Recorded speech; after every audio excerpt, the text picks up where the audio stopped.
Olá, eu sou Fagner Rodrigues, eu sou artista da Cênica de São José do Rio Preto e essa atividade é um compartilhamento dos meus processos e dos nossos processos coletivos na relação da direção teatral com a atuação e outras diversas linguagens. Bom, por que pé no chão, direções e práticas coletivas? Justamente porque todo o repertório de espetáculos da Cênica, ele não é um trabalho de uma só pessoa, mas de um conjunto de artistas que coletivamente desenvolveram as pesquisas e as montagens.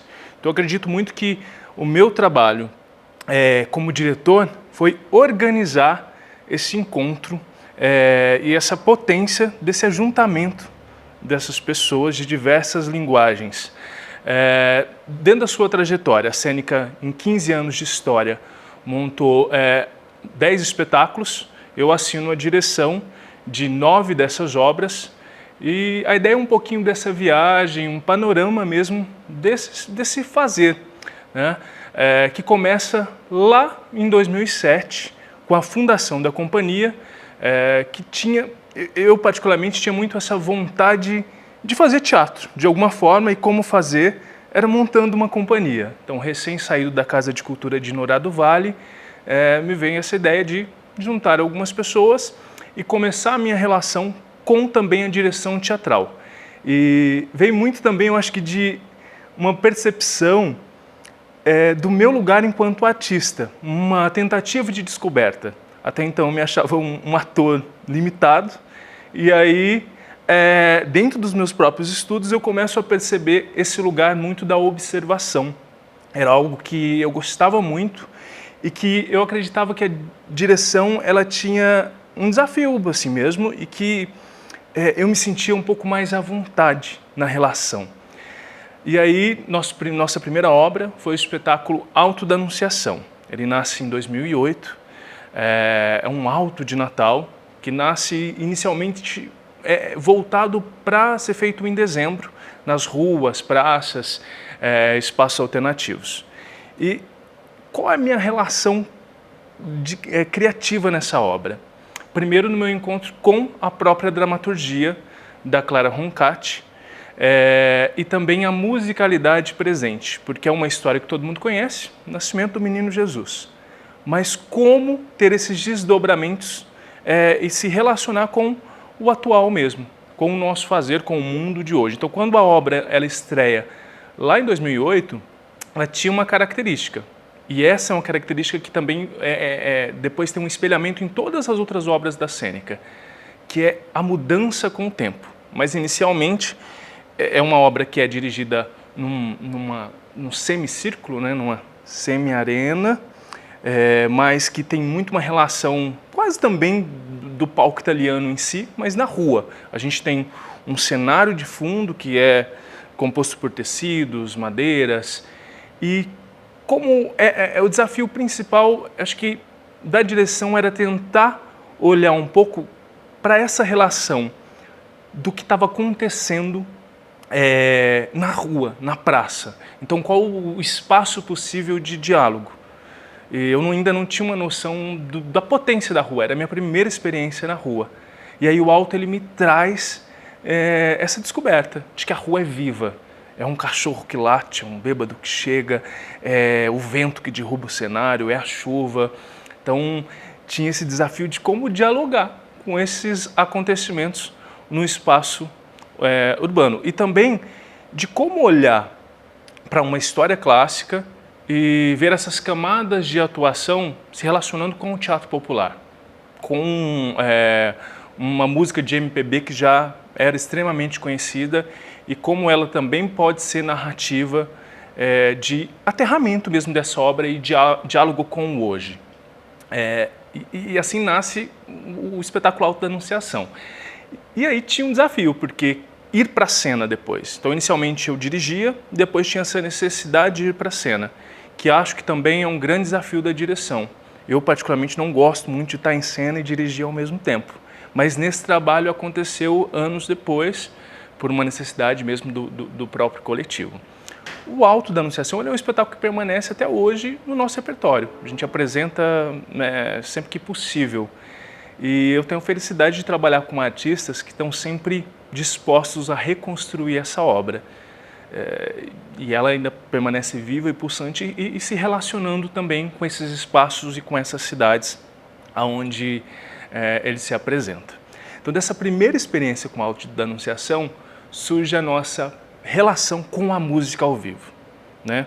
Então, a companhia nasce com atores e músicos separados. E tinha esse desafio de tentar, de alguma forma, que ambos ocupem o palco, né? Ocupem o espetáculo.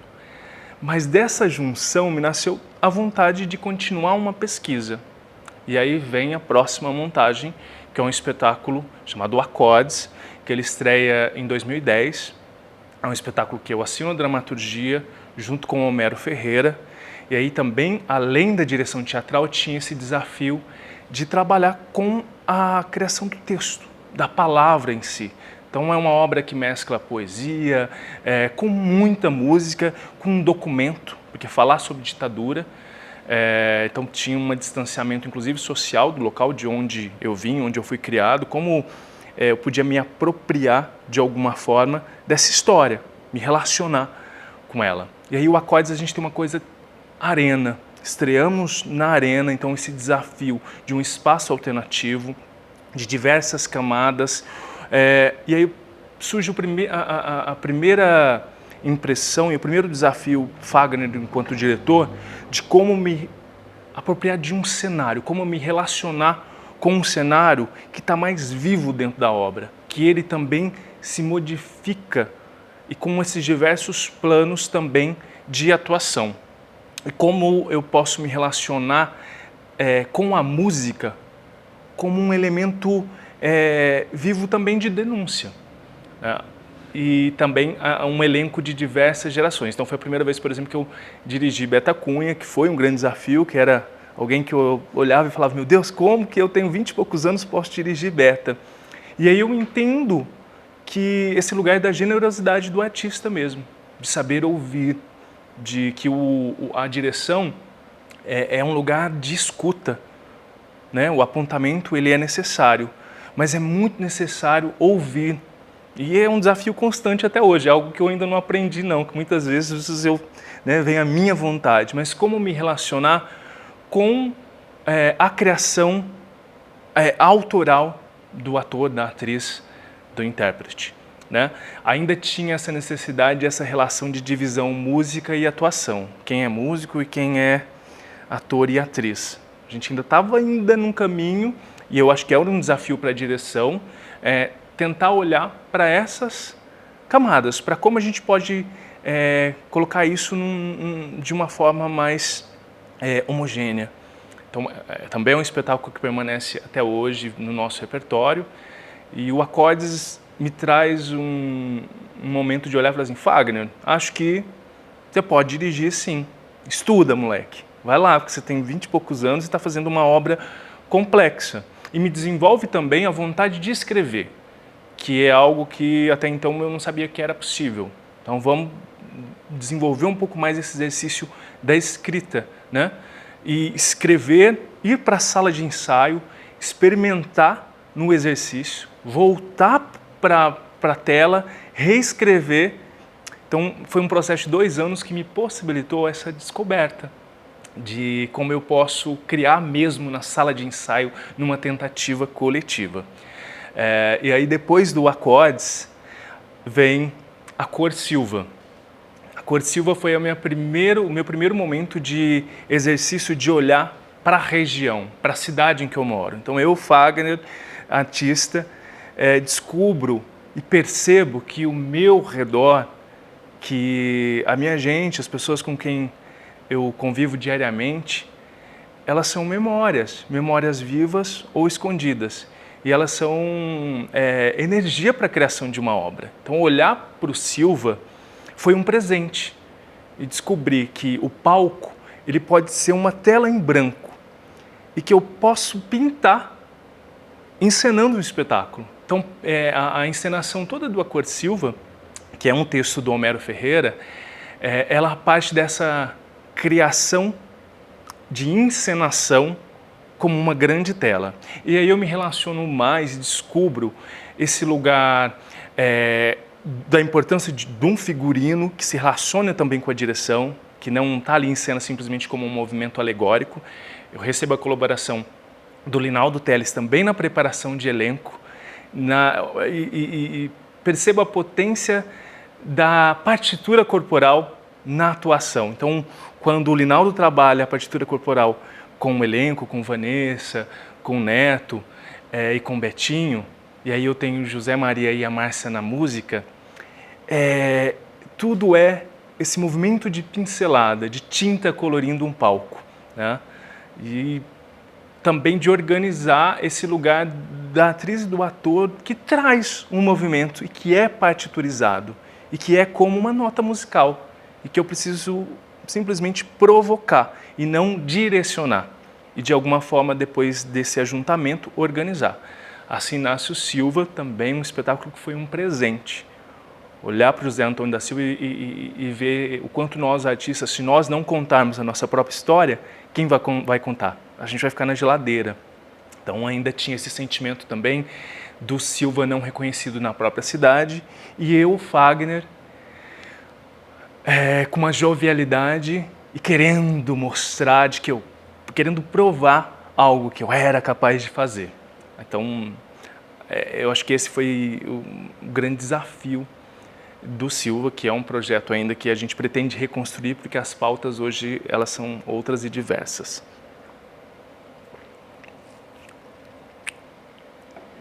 Bom, depois dessa experiência com a Cor Silva, primeiro espetáculo também infanto-juvenil, minha primeira direção infanto-juvenil, e como olhar para a criança, né, e para a infância, surge um outro desafio, que é a montagem de Porquê. Porque é um texto do Linaldo Teles, então não é um texto que foi construído na sala de ensaio como os outros textos, é um texto que chega inicialmente com um formato já bem definido, né? Texto que chega com um formato já, olha, assim. Mas que tem um outro lugar de desafio, que é dividir uma direção. Então eu divido a direção com o Linaldo Teles. E aí, um dia vai um diretor, outro dia vai outro, um dia junta os dois. Então, sabe quando um muda uma peça e o outro vai lá, coloca no outro lugar e a gente precisa de alguma forma, em conjunto, decidir? E aí passava por esse lugar do elenco, que foi um presente trabalhar com um elenco como Simone Mordaui, Fabiano Amigutti, pessoas que eu admirava muito, que eu estava ali na possibilidade de direção e vendo ensaiar. E aí também Vanessa Palmieri e Antônio Buca no seu na primeira direção ali na cênica. E o porquê tem uma coisa que é olhar para a criança não com uma questão de menor, mas com uma questão de...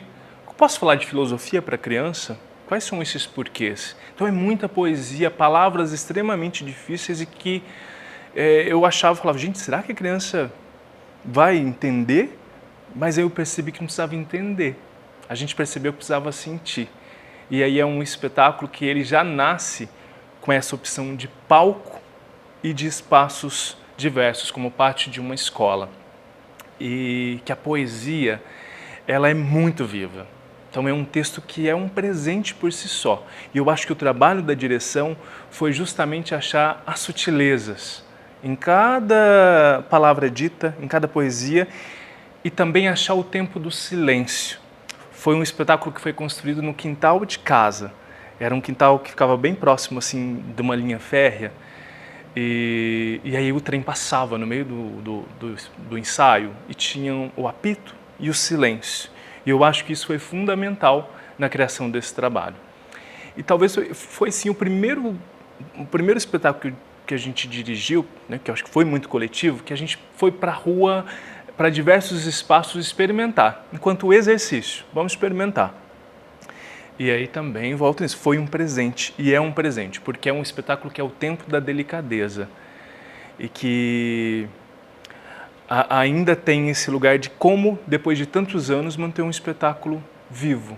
E ele é vivo, ele vem sendo reconstruído no trabalho da atuação, que é uma atuação que tinha um risco muito grande da caricatura, né?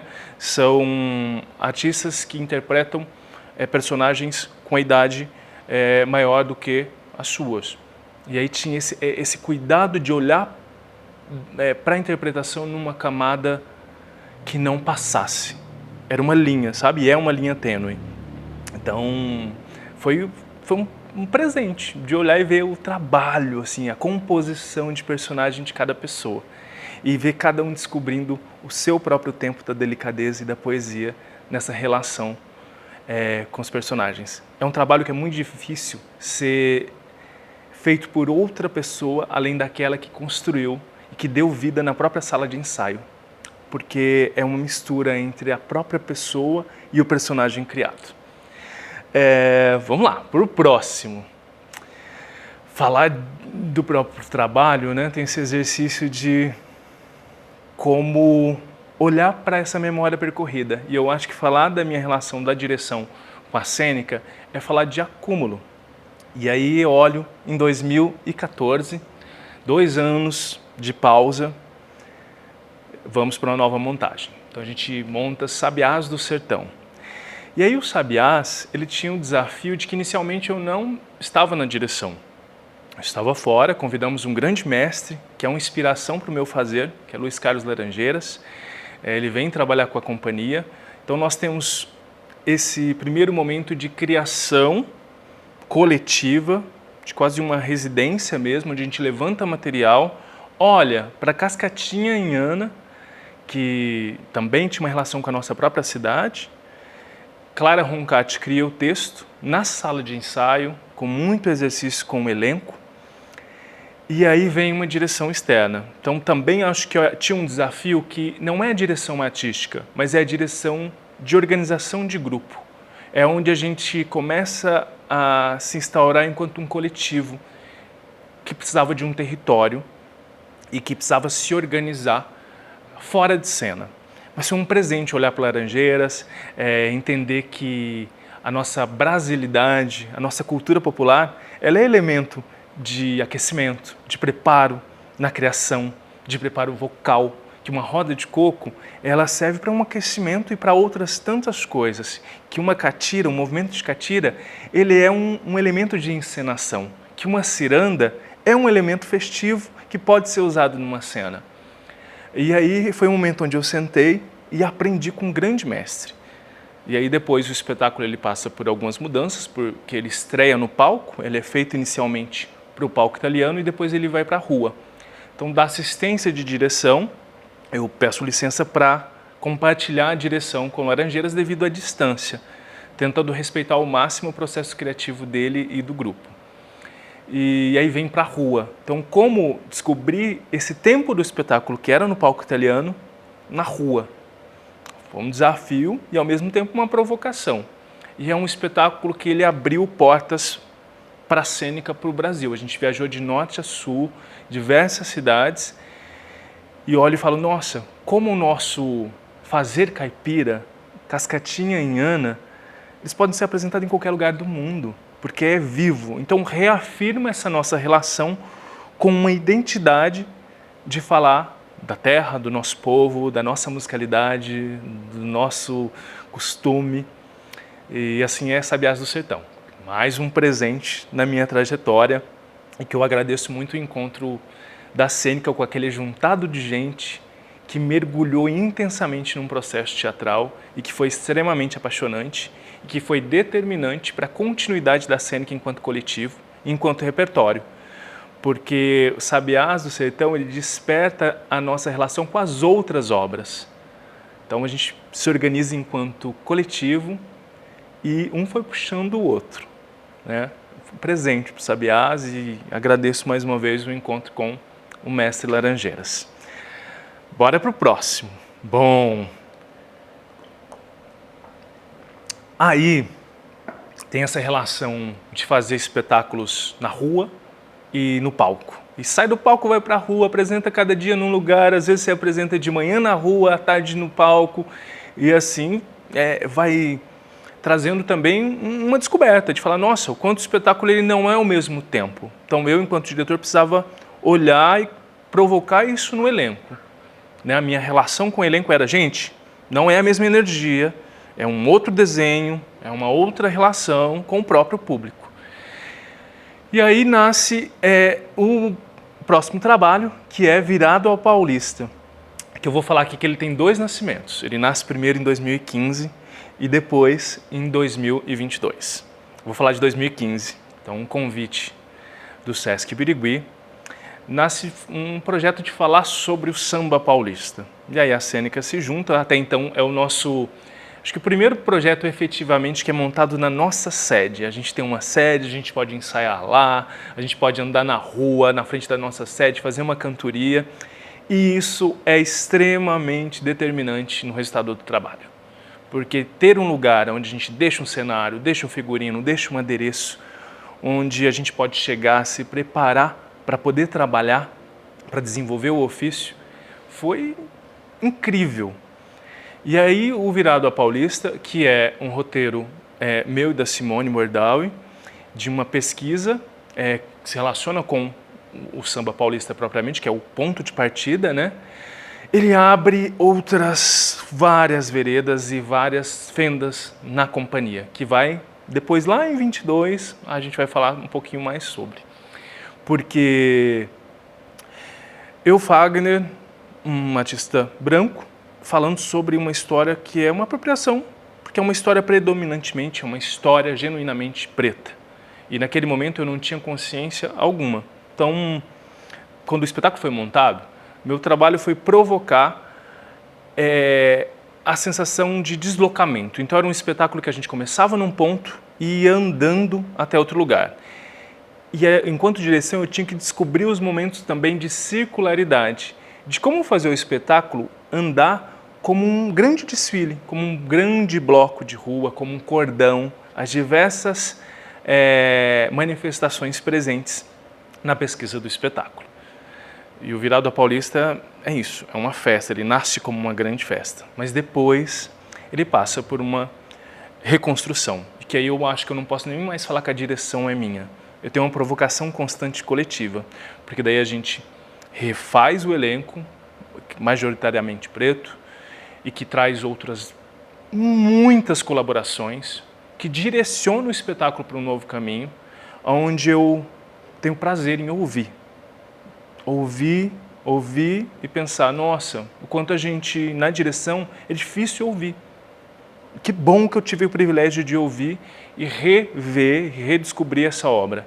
Então ela reestreia em 2022 com outras características e eu acho que de forma mais plena. Realmente agora o espetáculo ele ganha avenida. Virado ao Paulista é vivo. E eu nunca mais vou ser o mesmo artista depois de ter trabalhado com esse novo elenco e com essas novas provocações. Bora, gente, é muita coisa, 9 obras, eu tô pensando, gente, quanta coisa, né? Às vezes a gente não percebe. A caminhada, o fazer teatral do dia a dia, ele vai deixando a gente bruto e duro e a gente perde essas poesias de sala de ensaio, de construção e todos esses projetos, em algum momento, eles foram sonhos. E aí agora eles estão vivos, né? Feitos. Bora pro próximo. Terra Abaixo, Rio Acima. Terra Abaixo, Rio Acima, ele nasce em 2016, num convite do Festival Paulista de Literatura. E aí a gente tem um exercício de falar sobre realismo fantástico. Convidamos Graziella Della Libera, Grazi, que nunca tinha escrito para teatro, jornalista de formação, e que nunca tinha assistido uma peça da Cênica, vem para a sala de ensaio criar esse trabalho com a gente. E aí é um trabalho que ele tem um período muito curto para ficar pronto, mas que nós temos pela primeira vez a possibilidade de fazer uma pesquisa de campo, de ir para a região da onde a gente está falando. É um espetáculo que fala sobre o Profeta das Águas, sobre a construção da usina hidrelétrica de Ilha Solteira, o alagamento de Rubinéia. Olhar de uma forma mais macro para o noroeste paulista e ver o quanto de história viva tem por aqui. Então, quando a gente foi para Rubinéia, para Santa Fé, e nós tivemos a oportunidade de pesquisar e de trazer, voltar para a sala de ensaio e organizar esse material, foi um presente, um deleite para a direção. Porque a última preocupação desse trabalho foi a encenação. Ela foi sendo feita como um rio que vai desaguando. Não tinha como muito encenar algo. Era vivo, era onda. E nós tivemos também a possibilidade, que faz totalmente diferença num trabalho de direção, que é a provocação de alguém que não está no processo. Então nós tivemos Tiche, Juliana Caligares e outras pessoas dentro do processo que vinham e traziam, ou que a gente ia até, e que provocavam, sabe? Que traziam questionamentos. E que foi muito rico ouvir Tiche falar da composição das personagens e da provocação que ela trouxe para o elenco. E o quanto isso ressoava depois na sala de ensaio e que eu podia organizar aquilo e provocar, né? Então, também eu acho que é um trabalho que a direção teve que se relacionar muito com o cenário. Então, eu acabei criando a cenografia, que é um carretel, propondo ao elenco, que teve que se apropriar disso, porque eu acho que a direção, ela provoca no sentido de que o elenco se aproprie, porque senão vai ficar um espetáculo onde a nossa mão de direção ela é pesada e fica muito nítido que o elenco não se apropriou daquele trabalho. E aí em Terra Abaixo, Rio Acima tem isso. E tem a relação também com a musicalidade num outro lugar, com a composição. Márcia Morelli, Diego, eles trazem essas composições autorais e que também são encenação, são dramaturgia, e onde cada ator e atriz teve a oportunidade de olhar para alguém que existiu, ou uma lenda da região, ou uma frase, uma personagem, e trazer isso para a sua criação. Então, e também a coisa do realismo fantástico, de adereços. Né, o personagem do Fabiano cria um galo no ombro. Como trazer esse objeto e deixar ele vivo também faz parte, né, da própria criação do artista. E aí o Terra Abaixo tem toda essa provocação de como a gente se relaciona com os espaços também, que é um espetáculo onde a gente continua a nossa pesquisa sobre o deslocamento urbano. Começa num ponto, esse carretel vai andando e ele vai ficando pelo caminho, essa corda vai ficando. Então na rua, cada apresentação ela é única, porque se relaciona com a própria arquitetura. Isso é o grande desafio, de chegar em cada cidade, olhar e pensar, o espetáculo começa aqui, termina aqui, mas é o percurso que é o mais importante. É como manter o espetáculo pulsante nesse percurso. E como a gente se relaciona com cada comunidade que a gente vai. Bora pro próximo, meu povo, tomar uma aguinha. Bom, estamos lá no regionalismo ainda, na Terra, né, de 2016. A gente, no mesmo ano, monta Queijo de Goiabada das Canções que Você Não Autorizou para Mim. Que é meio que uma piração, porque eu tenho um costume assim, de ter uma ideia e isso anos depois, 5, 10, muitos anos depois, ser realizado. A gente vai maturando essa ideia. E aí o Queijo tinha um momento histórico de 10 anos da Cênica, onde a gente, por que não montar um clássico? Então bora montar Romeu e Julieta, vamos montar Shakespeare, que até então a gente só tinha trabalhado com autores, com textos originais aqui da nossa região, autores e autoras. Clara assina a dramaturgia a partir da obra de Shakespeare, de Romeu e Julieta, e aí eu tenho essa provocação de falar assim, gente, por que Romeu e Julieta não pode se relacionar com uma brasilidade num outro lugar, que também é cultura popular, mas que está num outro lugar da popularidade, que eram músicas do Roberto Carlos, e até inicialmente era algo que a gente pensou, meu Deus, será que é possível?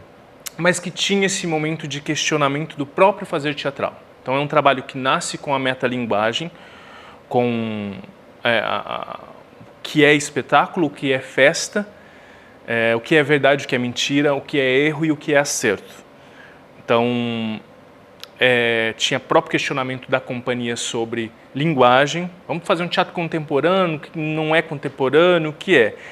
O espetáculo é uma grande confusão, a gente chama de um espetáculo ridículo, porque é como a gente se relaciona com o erro. Então, onde o público olha e fica se questionando, isso realmente é um erro ou não é? E a gente só descobria errando e fazendo, é um espetáculo que cada vez que ele é feito, ele tem essa descoberta. E eu estou em cena, volto para a cena depois de um longo tempo, mas como diretor. E aí acho que ainda, né, volta o questionamento, Fagner, você é ator ou diretor? Não sei. Acho que eu preciso entender as duas coisas para fazer minimamente ambas. Mas o Queijo Goiabada tinha uma provocação, e tem, que é o de uma banda em cena, né?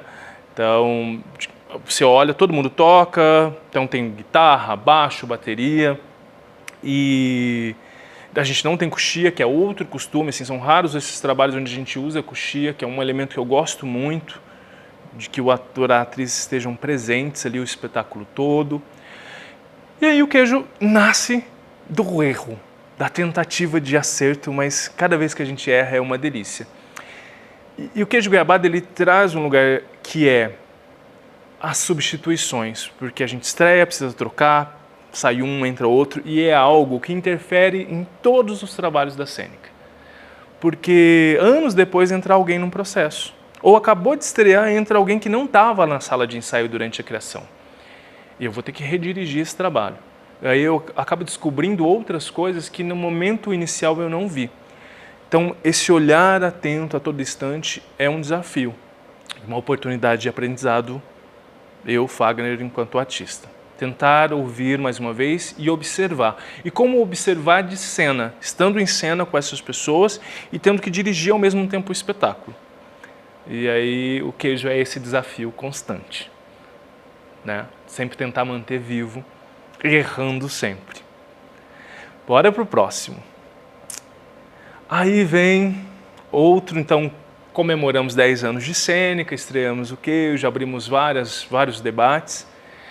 Vem um hiato aí, um tempo de 2 anos. Em 2018 a gente estreia Oi Lá Inesita.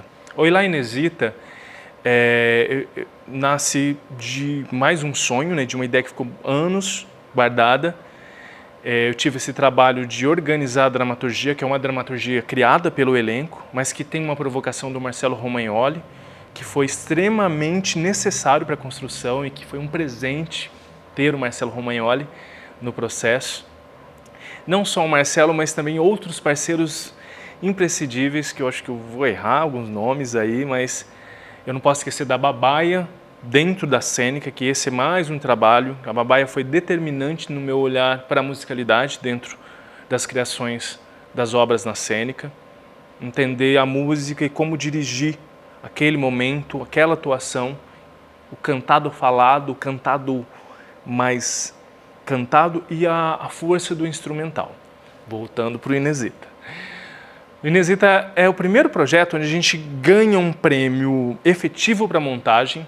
A gente tem 3 meses para ensaiar das 8 da manhã até 10 da noite. Assim. A gente vinha para a sala de ensaio, para a sede, ensaiava. Muito exercício. Olhar para a vida da Inesita Barroso.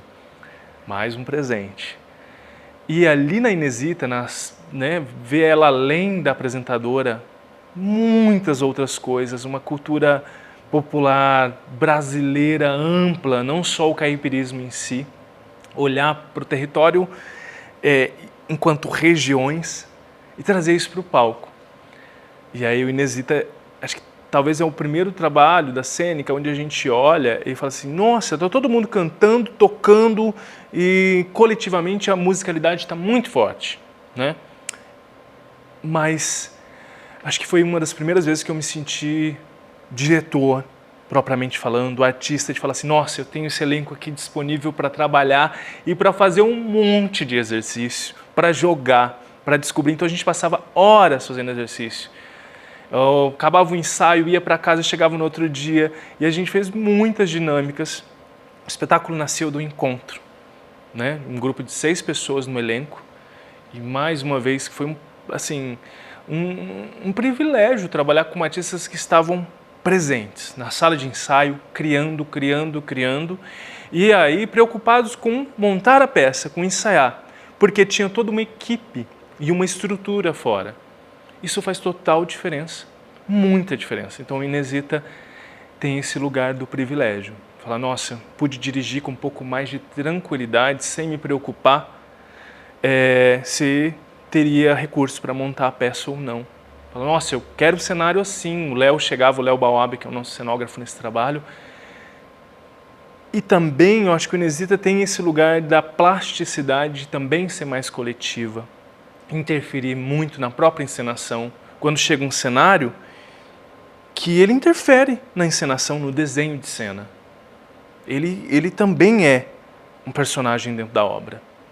E como eu, Fagner, olho para cenário, figurino, musicalidade e atuação e tento que tudo, de alguma forma, tenha um diálogo. Acho que assim é um pouquinho da minha relação com o Elá Inesita. Bora para o próximo. Aí vem, dentro disso tudo, a gente tem um repertório que circula e que é vivo, como eu falei, né? Que é um outro lugar que as obras elas são apresentadas, umas com mais intensidade e outras nem tanto. Mas ter um espetáculo sendo apresentado é um presente para a direção. Mas chega uma pandemia e que traz desafios, que as obras param e que a cênica tenta, de alguma forma, se manter viva, cada um da sua casa. A gente tem uma relação com o teatro que demorou para migrar para a tela, então surgiu uma tentativa, uma vontade, vamos se juntar, meu Deus, o que a gente vai fazer? Como a gente traz a presença do teatro, do palco, da rua. A rua é o nosso lar, para a tela. Então, um grupo com um monte de gente, cada um da sua casa, não podendo se ver, a gente resolve se encontrar. Vamos se encontrar, inicialmente para produzir algo muito rápido. Só que a gente percebe que o encontro era a necessidade daquele momento. Mais do que produzir uma obra, produzir um espetáculo, produzir um experimento. Era um encontro. A gente ficou se encontrando um ano e tanto. Aí, com muito material, eu e Fabiano Amiguchi, então o primeiro trabalho na cênica que o Fabiano assina a direção comigo, que também é um privilégio de poder ter alguém que trabalha um lugar que eu não me considero como potência, que é o lugar da atuação, do trabalho de ator e de atriz, mais do que a encenação. E aí o Sala de Espera, que é um experimento audiovisual, ele nasce desses 4 cômodos com 4 atrizes, cada uma da sua casa, a descoberta das ferramentas, como transmitir isso inicialmente, cada um da sua casa. A gente resolve esperar, quando a gente tinha mínimas condições sanitárias, a gente vem para a sede, que é o nosso lugar, e resolve não gravar, mas transmitir. Aí tem a questão técnica que o Guilherme de Curzio vem e colabora muito no processo, que são as ferramentas, né? Gente, vocês precisam utilizar isso daqui, porque até então o meu olhar para o audiovisual ele era mínimo. Então, como trazer o teatro para esse lugar do audiovisual, para a tela? Vamos ensaiar, vamos experimentar, então ter os equipamentos, ter a equipe ali fazendo. A gente descobre esse lugar da transmissão. Vamos fazer o público entrar numa sala de Zoom e transmitir. Como criar esse rito de entrar, de se preparar e de presentificar ali aquele momento. E a gente fez uma temporada de transmissão que foi incrível, da descoberta desse lugar da nossa sede, que poderia ser vista de qualquer lugar do mundo. Mas, enquanto direção, por mais que Guilherme e outras questões técnicas que são de extrema competência, tinha um lugar do olhar, de como a câmera ela percorria as cenas e os detalhes presentes. O Fabiano Amiguchi vai para a câmera e isso faz total diferença no olhar, porque ele se torna um personagem também. Então eu fora ali da cena, olhando também, Fabi registrando aquilo, e era um trabalho que cada dia ele tinha uma dinâmica técnica, de uma janela que se abre, algum personagem que passava na janela, uma projeção. Então, além da direção, também estava fazendo a técnica. E cada atriz criou a sua dramaturgia, que foi organizada por Homero e Ana Cláudia Magalhães. Mas esse trabalho de cada atriz trazer as suas palavras no seu cômodo tornou essa experiência extremamente viva e rica, porque era algo que não era imposto, externamente, mas ali, construído individualmente. E aí eu acho que o trabalho da direção foi organizar esses fragmentos e pensar nessas transições. E também pensar como transformar isso em minimamente uma tentativa de teatro. Bom, esse foi Sala de Espera, o último trabalho que eu dirigi na Cênica. E para encerrar, falar de olhar e ver esses 9 espetáculos dirigidos, essas 9 obras, é também um exercício de pensamento, de falar, nossa, que trajetória, 15 anos de tanta coisa e de muita gente. Então, a direção teatral, minha particularmente, ela não é minha. Ela é desse monte de gente que passou, que construiu, que saiu, que chegou, que questionou, porque o questionamento ele é o que também faz o nosso olhar para a direção não ficar acomodado. E não tem presente maior para um diretor ou diretora, eu acho, que é o artista criador, aquele que é vivo e questionador a todo instante e que não vai de imediato no primeiro lugar de comodismo, mas que a todo instante está procurando um desafio criativo, que não espera a direção falar, levanta ali, senta aqui, volta aqui, mas que propõe, que eu, Fagner, só vou ter o trabalho de organizar as potencialidades de cada um. Acho que é isso. Eu desejo que cada vez mais possa existir diretores e diretoras, especialmente no interior, e que a gente possa produzir cada vez mais com o pé no chão e com muito respeito ao nosso ofício e ao fazer teatral. Até mais.